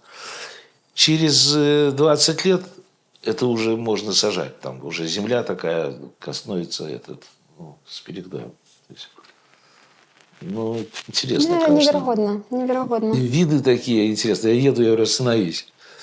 Он останавливается, я говорю, тебе ничего не напоминает? А что такое? Ну, посмотри. Я так фотографировал, и даю ему смотреть, он такой. Рожь Шишкина. Точно. Сосны и вот пшеница растет. А потом он мне прислали там фотографию, там уже кукуруза растет. Там уже... А ці шмат ви дзе ў Ізраілі былі? Ну, нет, не везде. А мы когда приехали, то он специально взял в отпуск, чтобы поездить. И он мне сказал, что он живет уже 35 лет там. И то, что вот с нами съездил, это меньше третьей части. Что можно там посмотреть. Просто. Что там. А калі б была магчымасць вярнуць час, мы разумеем, што гэта немагчыма, але тым не менш. Можа быць, лепш было б адсядзецца ў Менску, прамаўчаць, але мець там майстэрню далей, жыць дома. Ну, молчать, наверное, нет. Отсидеться не получилось бы. Што вамі кіравала тады? Я вот в тот момент, когда я видел по телевизору избиения эти, я не верил, что это может происходить в стране, в которой я родился. Что какие-то фашисты там просто не верилось. И вдруг, когда увидел технику людей, вооруженных там до зубов, я думал, откуда это все взялось? То есть, как бы, просто вот они готовились к этому дню, они знали, что это будет, откуда эти водометные машины, то есть все это для разгона техника демонстраций. То есть они не улучшали экономику, они готовились к этому дню. Вот и все, значит. Я никогда не думал, там, что нужно менять какой-то строй здесь. Все нормально, но вот когда по итогам выборов поняли, что... Я первый раз в жизни ходил голосовать. Первый раз в жизни, я никогда не ходил. Первый раз в жизни ходил голосовать. И мой голос, значит, куда-то тоже, как и всех, собственно. Что это не... И мы ничего не можем изменить. И для того, чтобы что-то изменить, чтобы мы могли проголосовать, нужно его убрать. То есть, да? А убрать его не получается. Вы шмат работ пратэсных зрабілі ў 20-м, а якая вам самому падаецца найлепшай? Ці якія? Я не могу так смотреть там назад и говорить, что вот это или это нравится. Нравится обычно та работа, которую делаешь сейчас. Если этого не произойдет, ты ничего не сделаешь. А потом там иногда я так пролистываю, нахожу какую-то работу, начинаю смеяться, думаю, классно, а потом я понимаю, что это моя работа, я ее забыл. Бывает так, да. Ксёндз Расонаў Вячеслав Барок сеў на суткі за тое, што перапосціў адну з вашых работ «Стоп лукашызм». Яго тады абвінавацілі ў распаўсюдзе нацысцкай сімволікі. Як вы гэта ўспрынялі тады ўвогуле? Ну, так, собственно, и ко мне та же претензия была, да. Які былі ваши думкі, эмоцыі, як бы... Да, это эмоции были, это были вообще зашкаливали. И когда ты видишь прямо вот избиение людей, прямо, которые там идут с цветами, и их там, значит, ну что это? А что это может быть? Конечно, это фашизм. Я не знаю, может, фашизм лучше. Не знаю. Чем то, что там происходит. И вообще я не понимаю, как это вообще обозвать, что вот происходило тогда в Минске. Зараз швед раскручивае справу аб геноцидзе беларускага народа. Что вы думаете про гэта ўвогуле? Я думаю, а кто за это будет отвечать? Вот что я думаю об этом. некому же отвечать за это. Как-то все устроено таким образом, что виноватых-то нет. Те люди, которых убили, ни одно же дело не раскрыто. Ничего я об этом не думаю, и это так все и останется. Як ви думаєте, можна було перемогти Лукашенко у 20-м? Наверное, нет. Наверное, уже по сценарию все было придумано так, что если что, ну, там уже машины шли по Московскому шоссе все время на помощь. Ну, если бы надо было бы, еще пошли бы. То есть, как бы, сколько надо, столько и пришли бы. Я, допустим, всегда думал раньше всегда, что будет все хорошо. То есть, да, я сейчас не думаю, что будет все хорошо. Чому ви не думаєте? Я не думаю, потому что я не вижу, как оно может произойти. Как правило, все происходит помимо нашего желания и помимо наших сценариев. Оно вдруг получается вот так, и все. Так же, как рухнул совок, мы находились в Крыму, и мы даже не верили. Я говорю, как это при моей жизни совок рухнет? Да что такое? Да не может быть. Это же такой праздник. Я просто не вижу, откуда это может произойти. Оно, если только сама Россия развалится, только может так, наверное.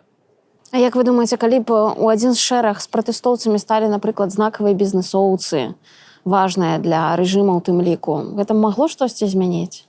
Ну, бизнесу становиться рядом сложнее. Ну, в отличие от нас. Им есть что терять. То есть, да? Ну, я представляю, человек положил жизнь на создание там, какой-то структуры, и вдруг тут начинаешь думать, то есть, да, как же ему поступать. Но и тем не менее, наверное, очень многие нашли какое-то решение. Все-таки, да, их очень серьезно держит все-таки их положение. Як ви думаєте, а хто з чыноўнікаў мусіў перайсці на бок народа, каб усё рассыпалася як картачны домик? А чиновникам я не верю. Чиновники для этого и ставятся, чтобы никогда в жизни никуда не переметнулись. Як ви ставіцеся да Бабарыкі, Віктора? За него голосовал. Подписывались, напевно, за вылучение кандидатом. Да, за него. И я думал, что у него большие шансы. И я, более того, я не понимал вообще многого. Но, с одной стороны, я вижу, что он такой человек явно, то есть неплохой, и это будет очень как-то пройдет. И я почему-то подумал, раз это «Газпром», значит, это как-то с Россией, и вот дадут так спокойно вроде. Но потом понял, что это не в этом дело, понимаешь? А вы были особисто знакомы с ним? Ну, только по телефону. Ну, с Машей мы так дружили. Как бы. Расскажите про Машу.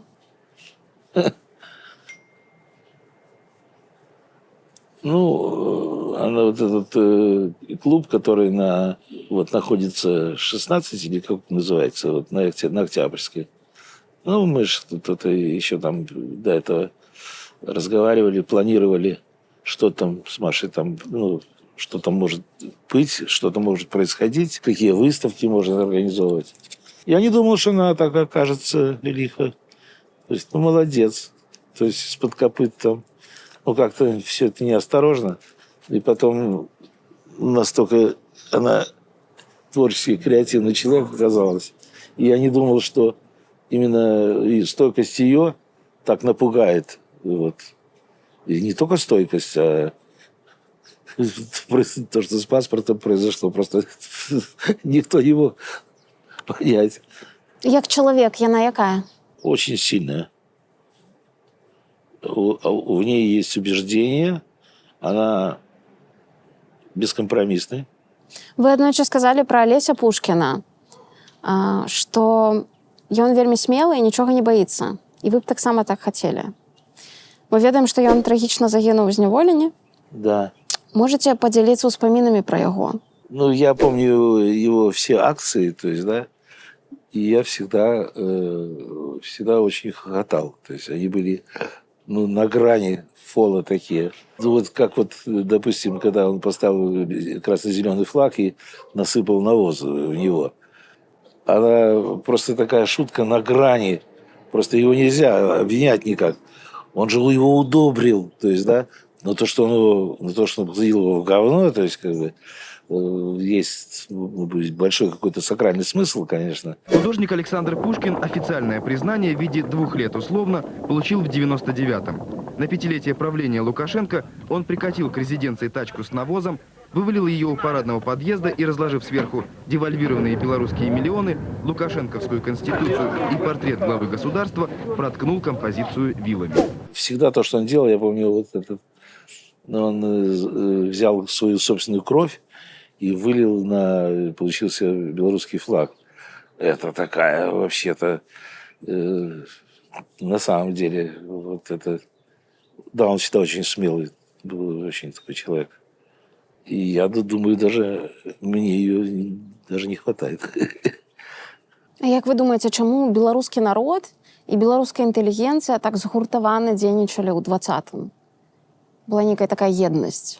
Я это видел как-то, что люди не безразличны к чужой боли. Вот это было очень отрадно, что выросло поколение, которое... Наше поколение, оно всегда было таким запуганным, затурканным, значит. Мне один знакомый говорит, вот мы вышли, с моего поколения, говорит, идет куча молодежи, он говорит, и я иду тоже со своими же, как бы, сверстниками, и мы понимаем, что нам придется бежать, говорит, да, вот молодежь может убежать, мы, наверное, не сможем, да, и в какой-то момент он почувствовал, что на меня смотрят такими, жалкими глазами, то есть вот на нас уже, что вот никто от нас уже, от нашего поколения этого не ждет. А як вы думаеце, чаму у расійскай апазіцыі нічога не атрымліваецца? Здаецца, што там ёсць таксама і харызматычныя лідары, але народ не аб'ядноўваецца. Нічога падобнага на беларускія пратэсты ці ўздым мы не бачылі там. Как это не было? Было у них, все было. Мне здаецца, несувымерна па маштабах.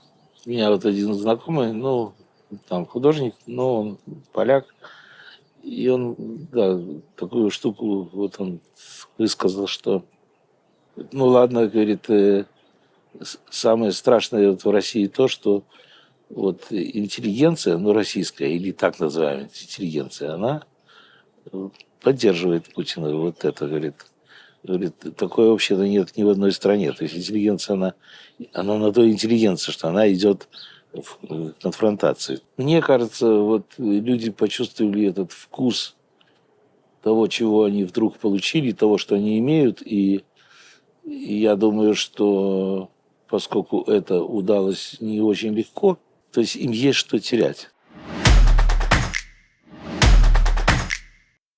Пра святкаванне вашых дзён народзінаў ходзяць легенды, што вы збіраеце вялікую тусоўку і там атрымаць запрашэнне, гэта як запрашэнне ў элітарны клуб. Это неправда.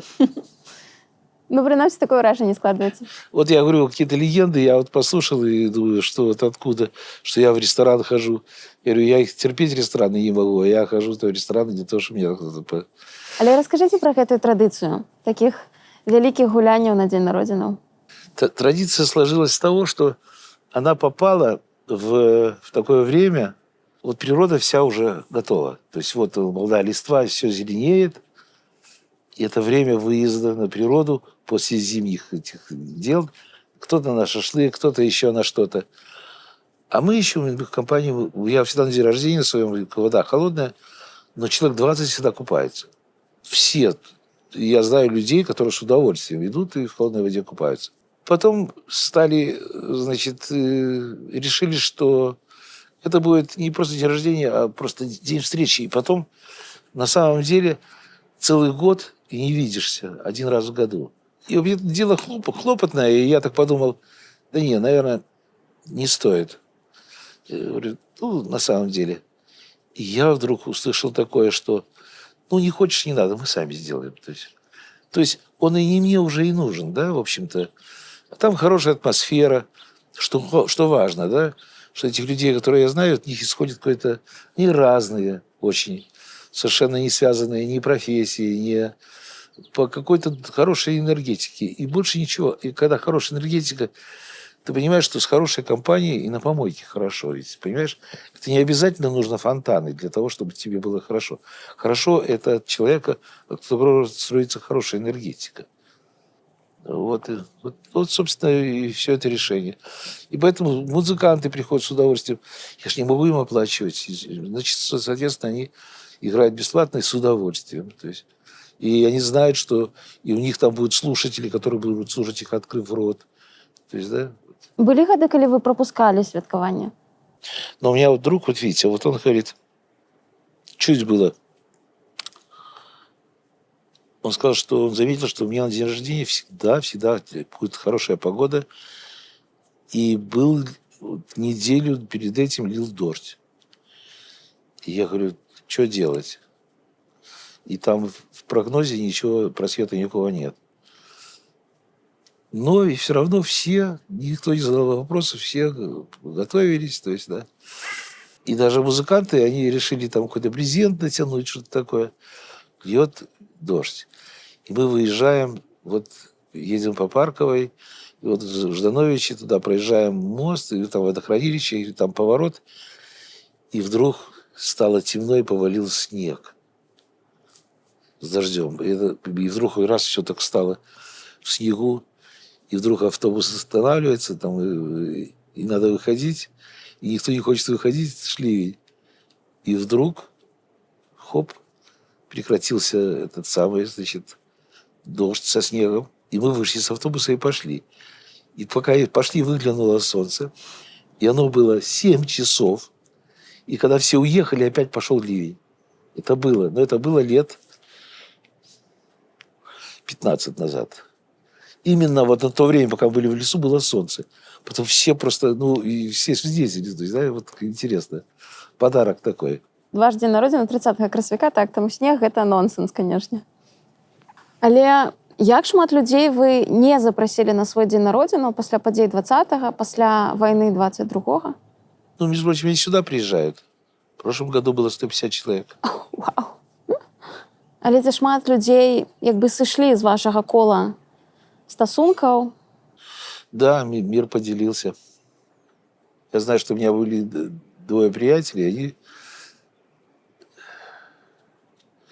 они уехали за границу. Один живет в Лиссабоне, а второй живет в Майами там где-то. Они были очень большие друзья между собой. И они не общаются больше. Они общаются через меня. Но мы стараемся темы эти не затрагивать. Причем мыслили они наоборот раньше. Один топил за Россию, второй за Беларусь. А приехали за границу, поменялись полностью. 4 гады таму вы казалі ў адным з інтэрв'ю, што, маўляў, Лукашенко вось-вось і гатовы прыняць бел-чырвоны-белы сцяг. Прынамсі, дазволіць яго. Ясна, што не зрабіць сваім, але ему надо было дазволіць. это сделать. Это бы укрепило бы его, но ему не разрешили, наверное. Але як вы думаеце, можа быць, тады варта было проста пачакаць, не пачынаць беларускую рэвалюцыю? І, можа быць, тады хутчэй прыйшлі перамены? Як вы сёння думаеце? Нет. Сегодня нет. Ничего не будет. Там все совпало. Ему хочется править, а Россию он устраивает. Все. Як вы глядзіце ў будучыню Беларусі ўвогуле? Смутно. А куда девать этот аппарат потом? Вот если что-то вот нормализуется. Вот. Куда их девать? Их же, оказывается, множество стукачей. То есть, а куда их девать? Они же все останутся. А вот эта гвардия, которая привыкла рубить за деньги, это что, бандиты будут потом? Их куда девать? Они же все останутся. И уже с промытыми мозгами. Ничего хорошего не вижу. Год назад я и думал, сейчас я уже не вижу. Неправильно, надеяться надо, но сил надеяться уже нет. Але што вас трымае? Хочацца, ведаеце, нейкага пазітыву такога? Хочацца надзеі, все ж таки. А держит меня бабушкин юмор. Вот. Чтобы во всем найти смешное. Как вот при совке. Чем хорош был совок? Оборжаться с них можно было. Просто такая веселуха. Все их пятилетки, все, что они делали, это была ржака, просто ржака. Да сейчас чем хуже. Дякую вам за размову. И вам спасибо, что приехали. Сябры, дзякуй, што даглядзелі гэтае відэа да канца. Гэта вельмі высокая ацэнка таго, што мы робім. Калі у вас ёсць думкі, ідэі, каментары, то пакідайце іх пад гэтым відэа. А таксама падпісвайцеся на канал, каб не прапусціць новыя выпускі ТОК. І на канал «Наша Нева Ньюс», дзе мы публікуем па буднях свежыя выпускі гарачых навін. Дзякуй, што вы з намі.